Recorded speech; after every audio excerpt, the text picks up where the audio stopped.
एक वाटो आणलं आहे सुंगटाचो, ताजी फडफडीत असत.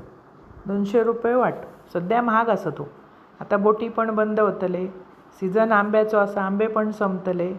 म्हाका राफणीची सुंगटां बारीक बारीक गावतात ती राफणीचे सगळे मासे खावचे लागतले. जो पर्यंत आसत आनी ताजे मेळतात तो पर्यंत आणून खायचे. एकदम भारी लागतात, तळून खावा.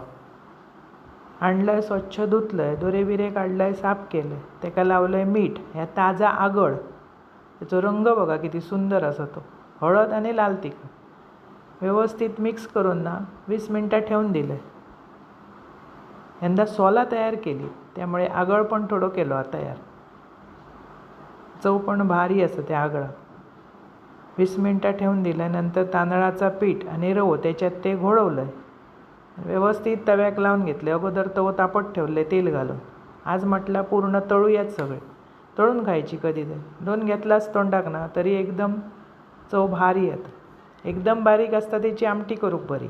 ही मध्यम असतात ती तळूक बरी. आणि थोडी मोठी असतात ती जास्त बरी लागणार नाही, रबरी सारखी लागतात. त्यामुळे सुंगटां घेताना पण व्यवस्थित घेऊ.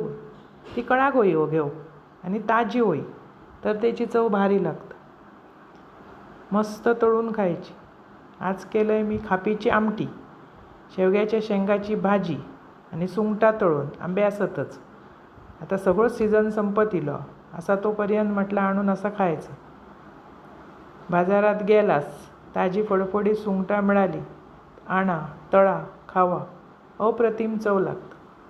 आणि ताजा आगळ लावल्या पाण्या ती जरा काळपट दिसतं, पण टेस्टी झाली. आणि आवडल्यास चॅनल सबस्क्राईब करा.